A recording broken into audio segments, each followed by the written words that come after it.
Hey guys, this is Cleo again. I think you've seen him before, but I just wanted to reintroduce him, get his own slide today. He's hanging out, he's getting his belly cooled off. He's a big fluffy cat and it's a hot day outside. So, all right, we're getting ready to learn some rules for algebra with geometry. It's a lot of fun, so get ready to take some awesome notes. All right, so our topic here says, how do you solve geometric problems with a diagram and equation? All right, so the first postulate we're looking at, and remember, postulate is just a, whoa, cat fight in the house. Meanness. All right, sorry. All right, angle addition postulate, okay? This is a given statement of fact. All right, so look at what we have here. What we have is an angle, CAN, and another angle, NAT. When we add those together, we get the entire angle CAT. All right, so what that's going to look like is we would state that the measure of angle CAN plus the measure of angle NAT is equal to the measure of the entire angle CAT. All right, so when you have to solve a problem, you're going to label your two angles with their measurements. These two together add up to the entire angle. All right, linear addition postulate for a linear pair. All right, so review. What is a linear pair? The word breaks it down as a line and a pair, okay? So a line and a pair. So here's your line, straight across, and then it creates, with this other ray here, two angles on a straight line, creating a linear pair. All right, so for this one, we're going to say the measure of angle 1 plus the measure of angle 2 is equal to, all right, what do we know about a straight line? What does it add up to on a straight line? Or when you look at a protractor, you have 0 over here, and over here you would have 180 degrees. So if we add those two angles, you are going to get 180 degrees. All right, lastly, we have the vertical angle theorem. All right, so vertical angles. Remember, vertical angles are across from each other. So 1 and 2 are a vertical angle pair. 3 and 4 are a vertical angle pair. All right, so what this theorem says is that the measure of angle 1 is equal to the measure of angle 2. And in this picture, the measure of angle 3 is equal to the measure of angle 4.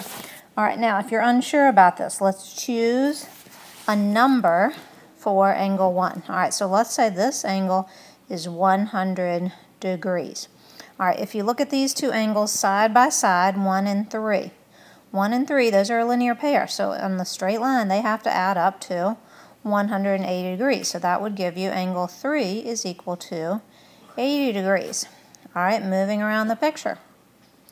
You have a line here, and you have two angles that are formed on this line. Angle 2 and 3 together must also equal 100, so that leaves angle 2 to be 100 degrees. All right, then you have two other linear pairs. 1 and 4 together must add up to 180, and you have 4 and 2 must add up to 180 degrees. All right, so that obviously leaves angle 4 to be 80 degrees.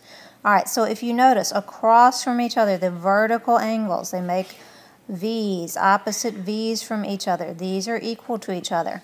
If you look in the other direction, 1 and 2 make opposite V's, a reflection across this intersection point.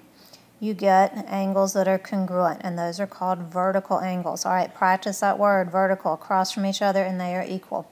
On a line, you have a linear pair of two angles. All right, let's move on to what this looks like with some algebra equations. All right, let's check out this first example here. Draw and label. All right, it says a pair of vertical angles with measures 3x minus 14 and 2x plus 10.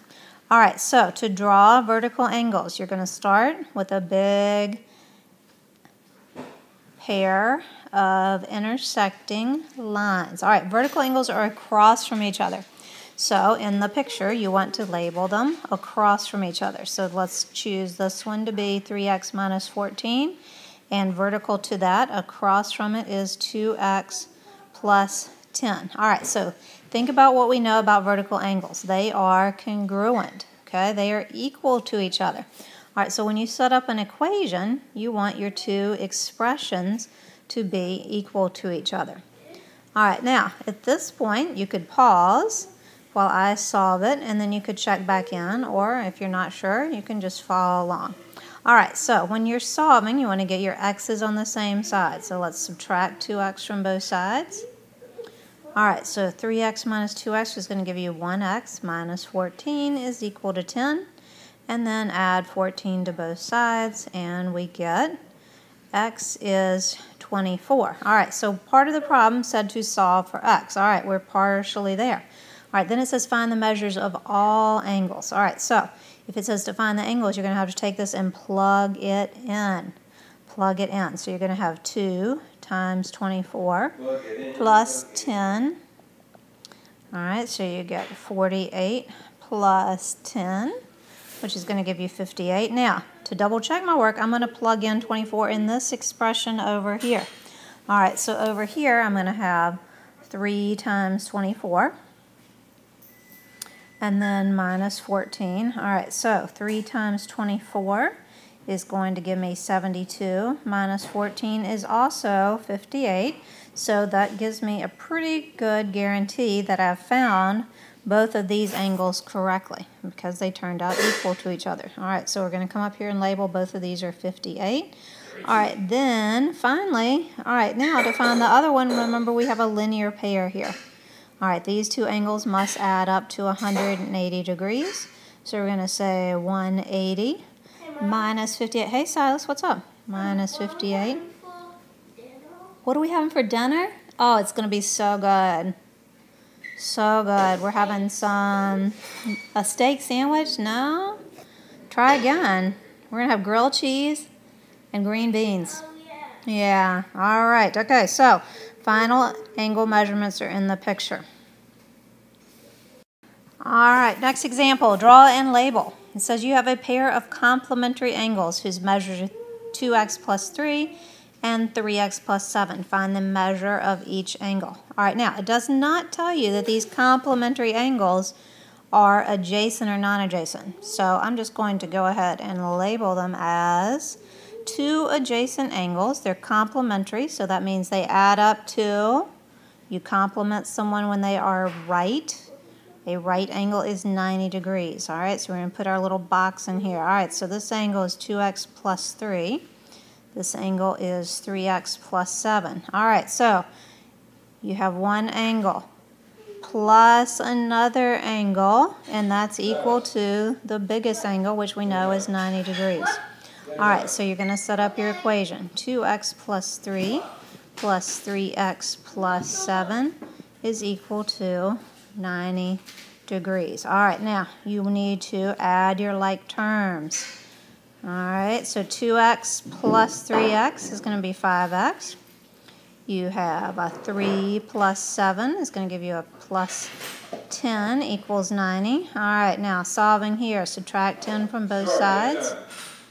Stuart, Dad says it's dinner time. Equals 80, and then we're going to divide by 5.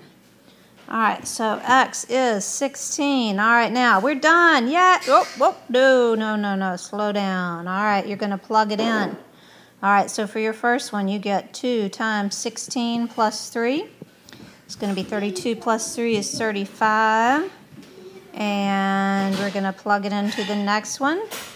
All right, 3 times 16 plus 7. All right, so that is going to give you 55 degrees. All right, as a double check, we are going to add these two angles. 35 plus 55 is 90 degrees. So, yay, that is why algebra and geometry are the best. You can check your work. It adds up to 90 degrees, complementary angles. Awesome. All right, we're going to practice some together. All right.